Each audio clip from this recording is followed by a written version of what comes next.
Salve, salve pessoas! Tudo beleza?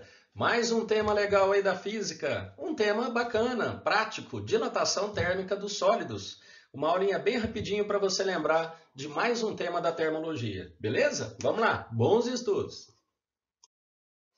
Bom, e de cara aí você já tem a visão da belíssima ponte de JK, que logo no começo do ano já teve uma manutenção, né? Provocou lá, evidentemente, um trânsito, né? Um aborrecimento, mas é importante, não só no projeto, né? Na hora que o engenheiro projeta todas as estruturas, mas também a manutenção contínua. No caso aqui, ela foi interditada para trocar justamente as juntas de dilatação, que você vai ver um pouquinho nessa aula. Então, vamos lá, bora lá! Bom, pessoal, vocês estão vendo umas imagens bem interessantes, né?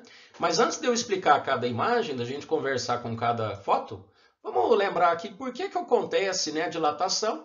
E a mesma coisa que eu falar sobre dilatação, que é um efeito térmico que vai ocorrer no aumento da temperatura do sistema, pode ocorrer também o contrário. Numa redução da temperatura vai ocorrer a contração térmica.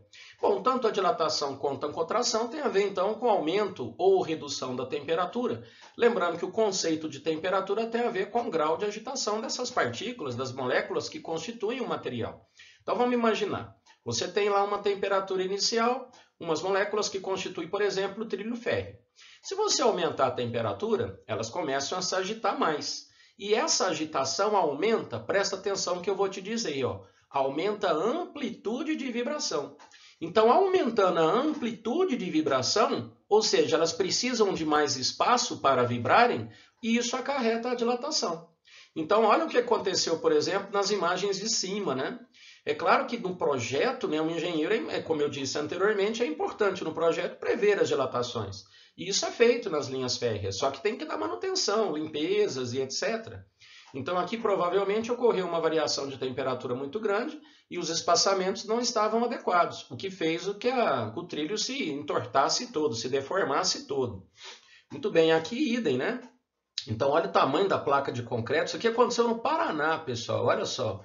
Imagina lá você andando aqui, de repente dá um estrondo, isso aqui levanta, né? Parece que o mundo vai acabar, né? Mas é apenas uma variação de temperatura, rachou, né? E essa dilatação térmica produziu todo esse estrago aí. Olha aqui embaixo, né? Aqui você tem uma linha de transmissão, né? Que você vê que nos dias mais quentes, né? Forma uma barriguinha mais acentuada, justamente pela dilatação do fio. Agora, perguntaram uma vez numa questão de prova, até no Enem já caiu isso aqui, perguntando o seguinte, por que não pode ficar mais esticado, né? Você economizaria fio, por exemplo? E se aumenta a temperatura, beleza, forma a barriguinha, não tem problema nenhum. O problema é a contração térmica que pode ocorrer. Se você coloca a barriguinha, aliás, sem barriguinha, né, com o fio esticado, imagina num dia frio. Num dia frio acontece o contrário da dilatação, a contração. E aí o comprimento diminui, né, podendo até causar aqui o rompimento desses fios, né? E essa última imagem, olha que legal aqui, ó, nas construções, quem vai fazer aí engenharia civil, já existem vários, né, acessórios, né? Aqui, por exemplo, para assentar piso, ó, já tem aqui tipo uma canaleta que já faz a previsão da dilatação. Você tem aqui metálica, né, para colocar uma junção entre dois pisos, e aqui uma parte de borracha. Olha que interessante, né? Que de acordo com a variação de temperatura vai se assimilando aqui com o ambiente. Muito interessante, né, pessoal? Então, várias coisas podem cair em vestibulares gerais aí, né? Vamos continuar. Vamos lembrar a parte teórica, a parte matemática. Bom, vamos começar então pela dilatação linear. Lembrando, pessoal, o seguinte: a dilatação acontece nas três dimensões. Então, quando eu falo que eu vou estudar dilatação linear, eu vou analisar a variação apenas do comprimento. Então, seria apenas a variação de uma direção. É claro que você tem uma barra, por exemplo, uma barra metálica, igual um trilho de ferro, você vai perceber que vai dilatar na sua altura e vai dilatar aqui na largura também. Ou seja, todas as dilatações, ó, escutem, ó, todas as dilatações são volumétricas. Só que dependendo da situação prática, eu não preciso analisar a variação da altura e nem a variação da largura.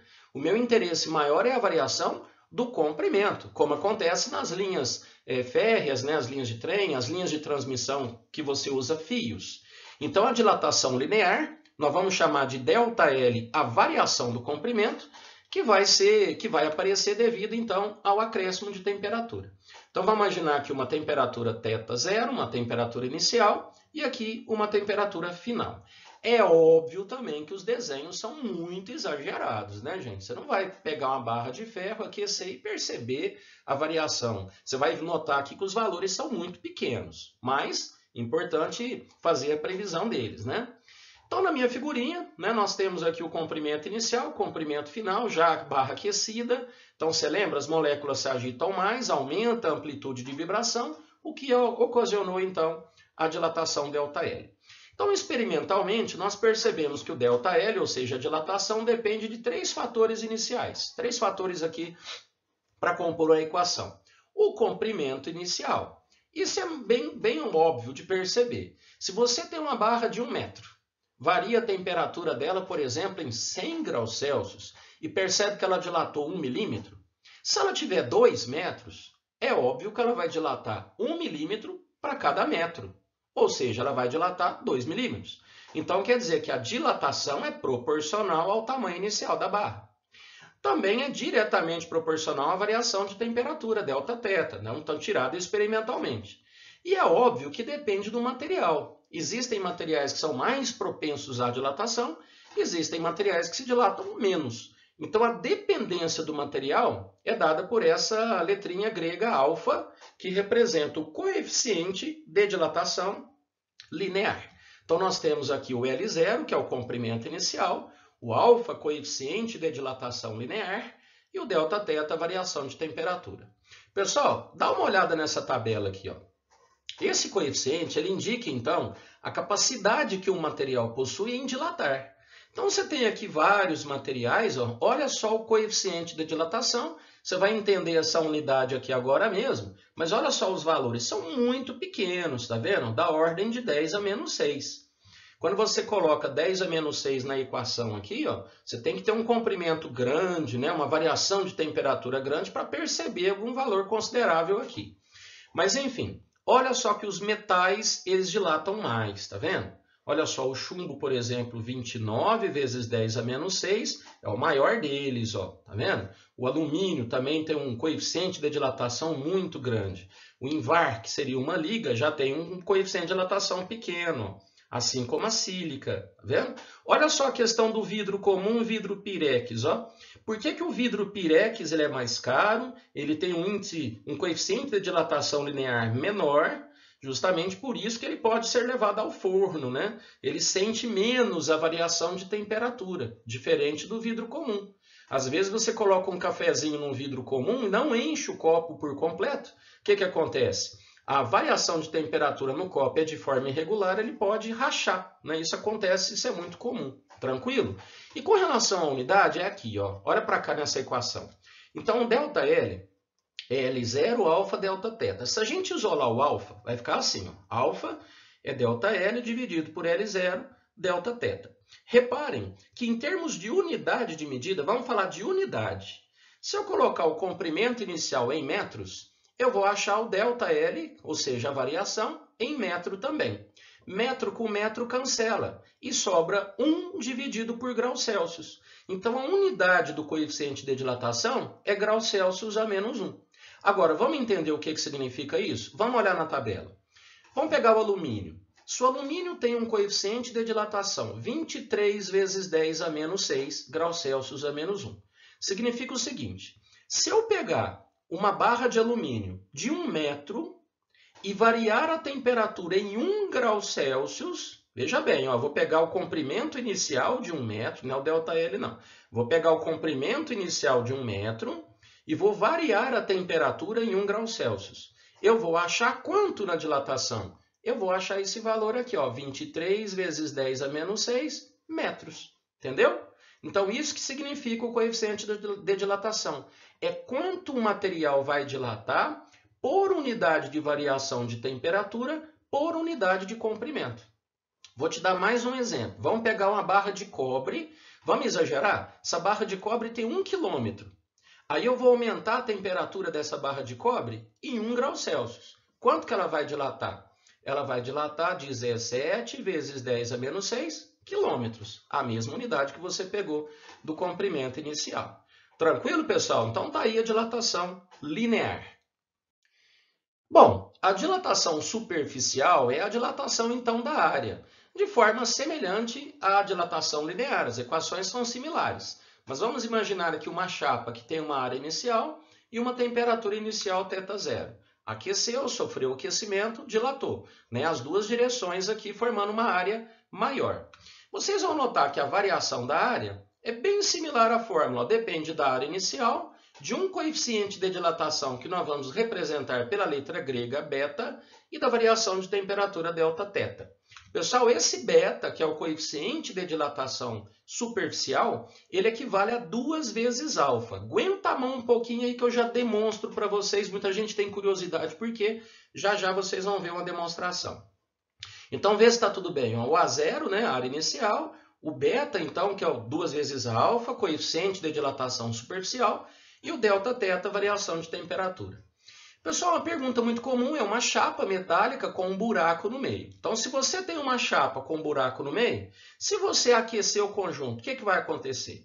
É muito interessante e isso é muito perguntado. Imagina que tem um parafuso para você encaixar aqui, né? O que você pode fazer? Se você dilatar, aliás, se você aquecer a chapa, olha que interessante, a chapa dilata e o buraco também dilata, como se ele fosse constituído do material da chapa, tá? Então, dilatou a chapa com um furo no meio, o furo também vai dilatar. Você pode analisar a variação da área do furo, analisando por aqui, ou então a dilatação do raio, a dilatação do diâmetro, usando dilatação linear, tá? Então, você tem um parafuso, quer encaixar aqui numa peça como essa e não está entrando. O que você pode fazer? Esquenta a chapa, vai dilatar também o buraco, aí você pode colocar o parafuso lá no meio.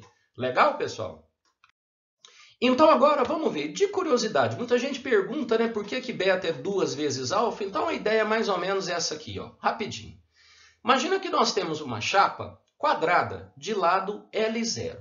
Bom, como que eu faço para calcular a área dessa chapa? Então L0 vezes L0, L0 ao quadrado. Se ela aquecer, vai aumentar as suas dimensões. Então o lado desse quadrado, dessa chapa quadrada, vai ficar L. E, portanto, a área final, L ao quadrado. Tranquilo, pessoal? Como que eu descubro o tanto que ela dilatou? Qual é a variação da área? A variação da área é pegar a área final menos a área inicial. Muito bem, então eu vou pegar L ao quadrado, que é a área final, menos L0 ao quadrado. Mas o que seria L? L é o comprimento final, não é?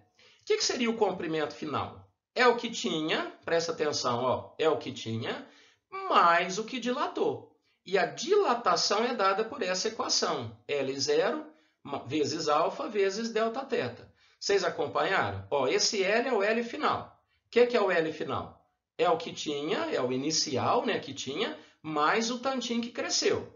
O tantinho que cresceu é a equação da dilatação, L0 alfa Δθ. Só que vocês viram aqui que está ao quadrado, né? Ó, está ao quadrado, menos L0. Agora tem que desenvolver essa parada aqui, ó. Vai ficar grandão, ó. Uhul! Mas esquenta a cabeça não, que nós vamos cortar umas coisas aqui. Me ajuda aqui, por favor, ó. L0 ao quadrado, tá aqui. Agora, 2 vezes o primeiro vezes o segundo, tá aqui, ó. 2 vezes L0 vezes o segundo termo, legal. Mais esse termo ao quadrado. Ó, que eu coloquei aqui, ó, L0 ao quadrado, alfa ao quadrado, Δθ ao quadrado. Tranquilo? Menos L0 ao quadrado, que já estava lá. Olha, esse L0 ao quadrado com esse final aqui, a gente já pode cancelar. E agora, pessoal, nessa demonstração, vem a parte que eu falei que é uma aproximação. Vocês lembram na tabela que o alfa é um número muito pequenininho, da ordem de 10 a menos 6? Quando tem algo 10 a menos 6 que se eleva ao quadrado, vai ficar 10 a menos 12. Esse número é muito pequenininho. Como esse número é desprezível, esse produto todo vai ficar desprezível. E aí, então, você pode arrancar isso daqui. E sobrou só essa parte. O ΔA é 2 vezes L0 ao quadrado, vezes alfa, vezes Δθ. Vocês entenderam, então, pessoal? Então, esse alfa, que é um número muito pequeno ao quadrado, você praticamente zera toda essa expressão aqui, ó.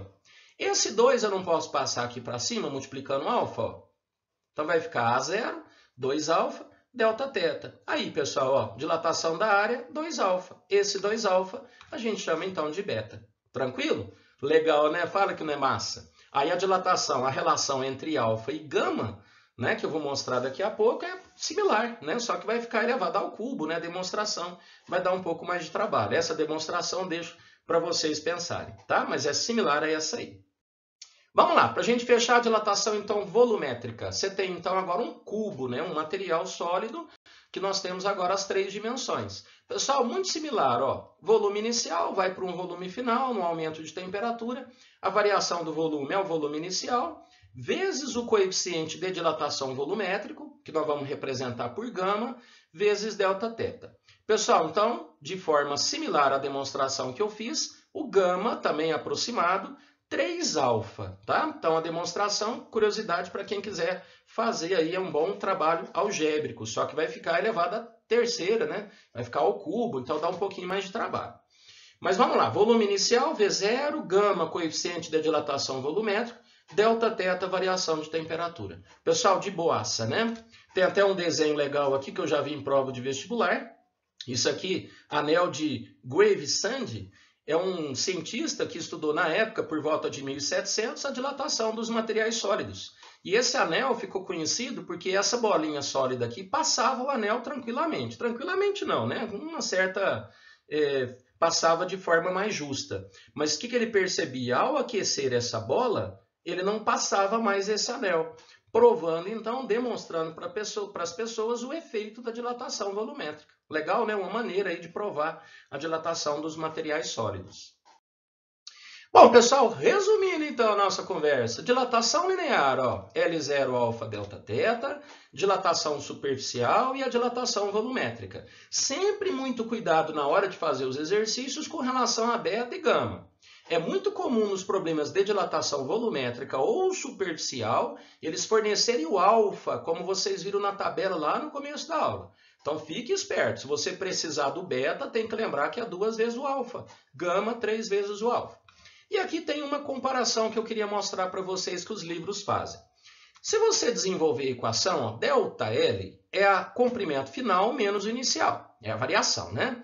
Jogue esse L0 para lá, ó, joguei para lá e coloque em evidência. Dessa forma você tem a função L final, ó. O L final é o L0 que multiplica 1 mais alfa delta θ. E em alguns problemas você pode visualizar a resolução dessa forma, principalmente quando deseja calcular o comprimento final. Eu, sinceramente, prefiro fazer a dilatação, a conta aqui parece que é mais fácil do que fazer esse negócio aqui. Então, eu prefiro calcular a dilatação quando possível, depois basta somar com o que tinha, você tem o comprimento final. Mas, enfim, isso é mostrado em livros. E essa expressão aqui do meio, ó, é legal para você ver gráficos. Então, você tem aqui o gráfico do comprimento em função da variação de temperatura. Vocês viram que é uma função linear, ó? Então, se eu pegar o L em função de Δθ, isso vai dar uma reta, função linear, e eu coloquei aqui a inclinação dessa reta, chamei de φ. O que fornece a tangente desse ângulo? Tem até um exercício aí no material falando o seguinte, qual vai ser a inclinação dessa reta? O que fornece a inclinação dessa reta? Lembra que sempre que perguntar a inclinação, você vai calcular a tangente, vai associar aqui a tangente desse ângulo. A tangente aqui é o cateto oposto, que é o ΔL, dividido pelo cateto adjacente, que é o Δθ. Muito bem, substituindo ΔL, L0 alfa Δθ, corta o Δθ. Então, quer dizer que a tangente ela não é uma grandeza específica, é um produto. Ó. Quanto maior a inclinação dessa reta, maior o produto, L0 vezes alfa. Tranquilo, pessoal? E para a gente encerrar, vou comentar aqui 2 exemplos importantes, bastante cobrados aí do vestibular. Uma delas é a lâmina bimetálica. A lâmina bimetálica, né, como o próprio nome sugere, é um material, né, são 2 materiais, na verdade, colados um no outro, materiais diferentes, e ele serve para ligar ou desligar algum dispositivo, devido ao acréscimo de temperatura. Então, vamos supor, então, lembra que isso é colado, isso aqui está numa certa temperatura inicial, e vamos lembrar aqui, ó, eu estou te dando um exemplo de cobre com alumínio. Se eu, por exemplo, aquecer esse sistema, o que vai acontecer, né? Vamos pensar aqui no aumento de temperatura. O alumínio ele tem um coeficiente de dilatação maior, ó. Então ele dilata mais do que o cobre. Como esses materiais estão colados, se ele dilata mais, isso aqui vai curvar para cima ou para baixo. É aí que vai ligar ou desligar algum dispositivo. Agora, pensa comigo, se o alumínio ele dilata mais, vai curvar para cima. Lembra que quando você pega comprimentos de curvas, a curva mais externa tem maior raio e, portanto, tem um comprimento maior. Vocês entenderam? Isso é muito cobrado. Inclusive, esse desenho aqui eu peguei da prova da FUVEST. Ó. Então, aumentou a temperatura. Você vai analisar quem dilata mais. Aquele que dilata mais tem que ficar com um comprimento maior. Então, no desenho, o comprimento maior é o comprimento externo. Então, nesse caso, sobe, né? Curva para cima. Se fosse uma redução de temperatura, é a mesma análise, só que aí redução de temperatura, alumínio contrai mais e puxaria o sistema para baixo. Então, esse é um exemplo muito cobrado. E outro exercício para a gente fechar, olha só que legalzinho um problema. Imagina aqui ó, a seguinte pergunta. Qual a razão entre os coeficientes de dilatação para que a barra C não mude sua inclinação, independentemente da temperatura ambiente? Olha que louco, então você tem duas barras, A e B, com tamanhos diferentes e, logicamente, devem ser materiais diferentes. Eu quero saber qual deve ser essa razão para que, independente da temperatura do ambiente, essa barra C não mude a sua inclinação. Para isso acontecer, pessoal, se a barra A crescer por algum motivo 1 milímetro, a barra B tem que crescer também 1 milímetro. Então, você resolve o problema igualando as dilatações. Ó, ΔL de A é igual a ΔL de B. Aí é só colocar as equações e partir para a alegria lá. L0A, alfa A, delta θ, mesma coisa de B. Como eu peço alfa A sobre alfa B, corto delta θ, né, porque é a mesma variação de temperatura, está aí a resposta, ó, L0B sobre L0A. Isso é um exemplo de exercício de vestibular cobrado que às vezes os alunos têm dificuldade, principalmente por ser literal, mas veja que é um exercício bem facinho. Pessoal, é isso aí. Espero que tenham revisado, aprendido a dilatação. Bons estudos para vocês e até a próxima.